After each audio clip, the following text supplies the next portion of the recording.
Lagi satu berita gembira untuk umat Islam. Bila mereka resort to propaganda dan permainan kotor, itu sebenarnya adalah pengakuan yang mereka sudah kalah. There is an admission of defeat. Betul tak? Kita kalau dalam satu argument, pihak satu lagi jadi emosional, dia mula buat fitnah, itu menandakan apa? Dia sudah kalah. Itulah pengakuan kalah. Dia adalah pengakuan daripada Barat bahawa mereka sebenarnya tidak ada bullet untuk serang Islam sebenarnya. Semua yang mereka lontarkan telah dipatahkan dengan mudah. So bila mereka main propaganda, that's good news. Untuk orang yang faham, dia this is good news. They have nothing against us. Bagi yang cerdik sikit, boleh berfikir, dia akan nampak benda ni. Kenapalah Amerika nak bagi propaganda against Islam? Kenapa tak argue betul-betul? Kenapa tak gunakan penghujaan betul-betul? Oh, rupanya tak ada penghujaan sebenarnya. Tak ada hujah. No evidence, no argument at all to be made against Islam. I can safely say that with 100% certainty. Tak ada satu pun kritikan mereka kepada Islam yang mengena. Tak ada satu pun tak ada. Okeylah, paling berat mungkin nak defend, paling susah sikit nak defend adalah slavery. Kan? Slavery dan mungkin isu Rasulullah SAW berkahwin dengan Sayyidatina Aisyah. Tapi itu pun sudah dijelaskan oleh para ulama. Kita bahkan sebagai orang bukan Islam pun mempertahankan sekali. Is that the best attack that they can give? Dan itu pun bukanlah asas agama kita pun. Itu bukanlah rukun iman pun. Kan? Can you attack our 6 pillars of Islam? Can you attack our 5 pillars of 6 pillars of iman and 5 pillars of Islam? Can you attack our ilmul ihsan? Our tasawuf? Do you have an ethical ground to attack it? When Charlie Kirk kata Islam is not compatible with Western civilization, kita agree lah. Islam tak compatible dengan Holocaust kan, yang korang buat dekat orang Yahudi in Germany. Kan? Itu kan yang buat Western people juga kan. Itu Western civilization kan. Islam tak compatible dengan EU yang macam kura-kura nak sedar bahawa Israel ni adalah the real oppressor, the real gangster. Islam memang tak compatible dengan kelembapan seperti itu. Islam juga tidak compatible dengan wokeism, betul. Saya agree. Islam tidak compatible dengan satu tamadun yang merosakkan institusi kekeluargaan. Islam tidak compatible dengan suatu tamadun yang menghalalkan arak. Islam tidak compatible dengan sebuah tamadun yang menghalalkan prostitution. Betul. Islam memang tidak compatible. Dan itulah kebanggaan kita. Itu bukan kelemahan. So how dare these people say things like this? Adakah mereka ini... Tapi ini tanda kekalahan lah. This is a sign of defeat. Kalau orang Islam tak sedar juga benda ini dan tak mengambil peluang yang sebaiknya, saya tak tahulah bila Allah nak datangkan peluangnya lagi. Dan that crack has started to appear. InsyaAllah more people will become Muslim. Kita bukan apa, kita nak ambil peluang saja. Supaya ada orang lah yang dapat masuk Islam, yang dengar message Allah Subhanahu Wa Taala daripada lidah kita, daripada penulisan kita. Kita just nak menempel saja barakah. Kita nak menempel saja. Allah akan menangkan agama dia. Dengan kita atau tanpa kita. Kita just nak apa? Nak sibuk-sibuk. Itu je. Itu kerja kita. Kita nak sibuk-sibuk. Supaya kita dibangkitkan di kalangan orang soleh. Kita dibangkitkan di kalangan orang-orang yang dapat saham. Ustaz, saya solat sebab saya tengok Ustaz punya video. Saya masuk Islam sebab saya tengok TikTok awak contoh. Kan? Awak mempengaruhi saya. Awak bercakap tentang agama, awak mempertahankan Islam. Itu yang kita nak. Kita bukan apa-apa pun. So, itu saya kata peluang. Kenapa Ustaz tak cakap benda itu tanggungjawab? Cakap tanggungjawab nanti orang rasa terpaksa pula. Orang rasa macam dipaksa susah pula kan. Jangan takut, akan ada orang buat kerja Islam. Sama ada kita buat tak buat, akan ada orang yang buat. La tazalu ta'ifatu min ummati 'alal haqqi zahirin la yadurruhum man khazalahum hatta ya'ti amrullah. Sentiasa akan ada sekumpulan daripada umat aku yang akan menang di atas kebenaran. 'Alal haqqi zahirin la yadurruhum man khazalahum. Mereka yang meninggalkan mereka itu tidak memberikan kesan pun kepada mereka. I mean, you support orang, you tak support orang, it doesn't matter. There are a group of human beings who are like that. There are groups of Muslims who are like that. Whether you support them, you do not support them, it does not matter. Hatta ya'ti amrullah. Sehinggalah datang perintah daripada Allah Subhanahu Wa Taala. Sebagai ulama kata benda tu kiamat dan sebagainya. So, kita ni sebagai yang tepi-tepi ni, NPCs ni kan, non-playable character kan. Kita yang non-playable character ni, kerja kita adalah untuk supaya kita ni, kerja kita dalam sebagai NPC tu adalah yang baik-baik je lah. Mungkin beri salam. Assalamualaikum. Assalamualaikum kan. Non-playable character tahu lah kan. Karakter-karakter yang buat benda sama je dalam game kan. Kita bukan main character kan. Tak apa. We are not the main characters, but kita beruntung dapat menempel. Kepada agama Islam yang mulia ini dan agama Allah Subhanahu Wa Taala yang benar dan jalan Nabi Muhammad sallallahu alaihi wasallam yang cukup indah, yang cukup luar biasa. Saya rasa beruntung kita hidup di zaman ini juga sebenarnya. Sebab banyak tanda-tanda yang tidak berlaku di zaman para sahabat berlaku di zaman kita. Allah Maha Adil. Allah tunjukkan sebahagian kepada mereka, sebahagian kepada kita. Kalau di zaman mereka itu zaman permulaan. Dan mereka dah nampak tanda-tanda yang cukup banyak. Zaman kita ni kelihatan zaman penghujung dan akhirat. Bagi saya dia jauh lebih luar biasa. Sebab kita dipisahkan dengan Nabi 1447, betul? 1447 years already. Salam al-hijrah ya, sebelum saya terlupa. Dan hijrah bukan berlaku pada bulan Muharram ya, hijrah berlaku pada bulan Rajab. Tapi yalah, orang sebut bulan Muharram sebagai penanda saja. Tak ada masalah. So kita dipisahkan dengan Nabi 1447 tahun. Dan apa yang disebut oleh lelaki itu, yang dipilih Tuhan menjadi Nabi, Muhammad bin Abdullah itu, kita lihat dengan mata kepala kita sendiri. Itu luar biasa sahabat-sahabat. Fikirkan, benda ni bukan benda biasa-biasa, benda ni luar biasa.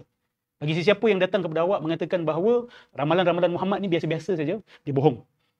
Minta dia buktikan. Bagi kami, orang-orang seperti Muhammad hari ini, kalau kamu kata ramalan-ramalan dia ni adalah tak sengaja, atau orang lain pun ada buat ramalan yang lebih kurang sama, cabar mereka, bawakan orang-orang itu. Siapa mereka? Tak ada. Nak buat Simpson. Kan? Kata Simpson pun buat ramalan juga, Ustaz.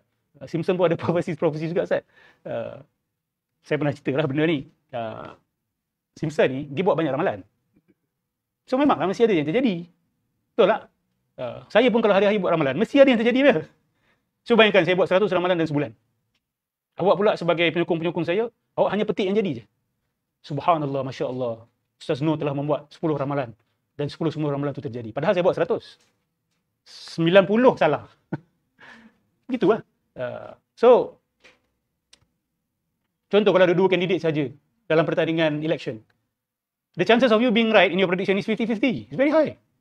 Kan? So, kalau terjadi, bukan bermakna kita ni nampak masa depan dan sebagainya. Begitulah. So, Rasulullah SAW ini, kita lihat luar biasaan mereka. Saya nak bawa sahabat-sahabat kepada, ini sebagai penutup, saya nak bawa sahabat-sahabat kepada hadis Jibril yang terkenal. Saya nak bagi satu perspektif baru. Yang bukan dapatan saya, tapi penjelasan seorang alim yang telah meninggal dunia, Habib Abu Bakar Al-Adani, dalam buku dia Fiqh Tahawulat. Dia bila menjelaskan antara al-hufat al-aurat yatatawaluna fil bunyan, dan juga antalid al-amatu rabataha, kan? Dia memberikan satu perspektif yang bagi saya cukup luar biasa. Dia kata, yes, you can also take that hadis literally. Tanda kiamat tu apa? 2 yang Nabi sebut. Kamu lihat mereka yang dahulunya tidak berpakaian, pengembala kambing, tidak berselipar, akan berlumba-lumba untuk bina bangunan tinggi, betul? Nombor 2, apabila wanita ataupun hamba wanita melahirkan tuannya. Dia kata, kalau you tengok, dia ada 2 kategori yang berbeza. Yang pertama sekali, akan berlaku satu perubahan politik dan ekonomi yang luar biasa. Jadi terbalik. Itu yang membuka jalan kepada pengembala-pengembala kambing dulu ni, yang tak berpakaian, yang tak berselipar, dia orang yang akan jadi kaya. Akan jadi terbalik cerita dia. Betul? Orang yang dulunya miskin akan tiba-tiba jadi kaya. Orang yang dulunya lemah dari segi politik akan tiba-tiba jadi kuat dari segi politik. So akan berlaku satu perubahan politik yang luar biasa dan ekonomi yang luar biasa. Itu satu hal. Apabila hamba wanita melahirkan tuannya, yes, you can take it literally, but there's also a deeper meaning to it. Dia bermaksud, okay, bila sebut ibu dan kelahiran, dan Nabi menggunakan rabataha. Rabataha ni, rab ni datang dari perkataan tarbiyah. Dia datang dari perkataan tarbiyah, dia ada kaitan dengan perkataan tarbiyah. Bila sebut rab sesuatu, rabul bait contoh kan. Rabul bait adalah orang yang menjaga rumah, yang memelihara rumah, yang sustain rumah, yang maintain rumah. Dia kata, bahagian itu menunjukkan akan berlaku keterbalikan dalam sistem pendidikan dan sistem etika dan moraliti masyarakat. Luar biasa. Sahih. Ini yang berlaku. Akan berlaku terbalik sistem pendidikan. Kalau dulu sistem pendidikan, okay, bila sebut ibu dengan anak ni biasanya adalah ibu sebagai madrasah pertama anak, betul? Ibu biasa ajar apa kepada anak-anak? Secara tradisional, kasih sayang, betul? Adab, kebaikan, mengajar kepercayaan yang benar, ajar akhlak. Dan bila dia membesar, dia akan hormati ibu dia. Dia tak akan jadi rob kepada ibu dia. Dia tak akan jadi kurang ajar kepada pendidik dia. Dia tak akan jadi pemberontak kepada guru-guru dia. Tapi bila berlaku keterbalikan tersebut, sistem pendidikan ni, kalau dulu melahirkan anak-anak yang baik, kalau melahirkan rakyat-rakyat yang baik, umat-umat yang baik, hari ini hanya melahirkan orang-orang yang, kalau dalam bahasa Inggeris tu, cogs in the machine. COG. Ya? Cogs in the machine.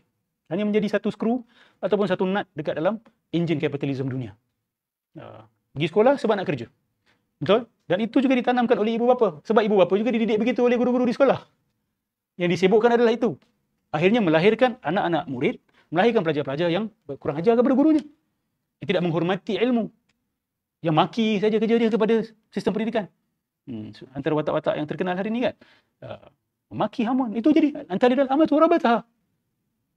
Dia sekolah, dia belajar di universiti. Tapi dialah yang memaki guru-guru dia. Dialah yang memaki universiti itu. Bukan penghujahan yang akademik pun.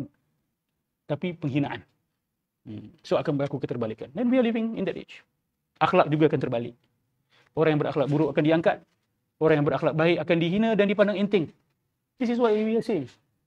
So Nabi nak beritahu kita, seperti yang difahami oleh Habib Abu Bakar Al-Adani adalah akan berlaku perubahan dalam struktur masyarakat yang secara besar-besaran. Sistem pendidikan dan moral dan politik dan ekonomi akan terbalik. Akan jadi terbalik. Luar biasa. So ini juga disebut oleh Rasulullah SAW dan Nabi kita ni bukan orang yang biasa-biasa. Kita ni yang kadang-kadang malas nak mempertahankan Nabi dan mengambil peluang. Saya jemput sahabat-sahabat kita di mana pun kita berada, buatlah, say something, write something, or record some videos. Dispel the misconceptions against Islam. Kumpul misconception yang awak jumpa online. List it down, buat kajian, lepas tu buat rebuttal. Itu jihad sebenarnya. Itu termasuk dalam jihad. Kalau susah nak edit, tak payah edit, just rakam aja. This is my response to so and so. Macam dekat negara saya pun berlaku juga benda-benda Islamofobia ni. Saya baca komen-komen orang bukan Islam. Bila Zohran Mamdani ni naik, orang Singapura duduk sibuk. Dia kata this is the fall of New York. Jihadism is back. Wow. Why New York is falling? Just because a Muslim becomes the mayor? What does that got to do with fall? Islam, Muslim, fall? Isn't that Islamophobia? Suddenly jihadism? Wow. So what is the problem that you have with jihad? Can you explain? Oh, jihad is killing non-Muslims. Have you actually studied Islam? Kita kena buat kerja ni. Diorang masih tak faham jihad tu apa. Dengan sebahagian pihak ni guna istilah jihadis. Dimomokkan perkataan jihad ini. Padahal itu perkataan mulia. Mana-mana bangsa yang ada jihad dalam nilai dia akan jadi masyarakat yang kuat. Tapi diorang tak sedar benda ni. Sebab kita tak jelaskan. So ini jemputan saya. Mesej saya satu je malam ni. Supaya kita ambil peluang pada Islamofobia yang akan menaik ni. Supaya we use it for our advantage.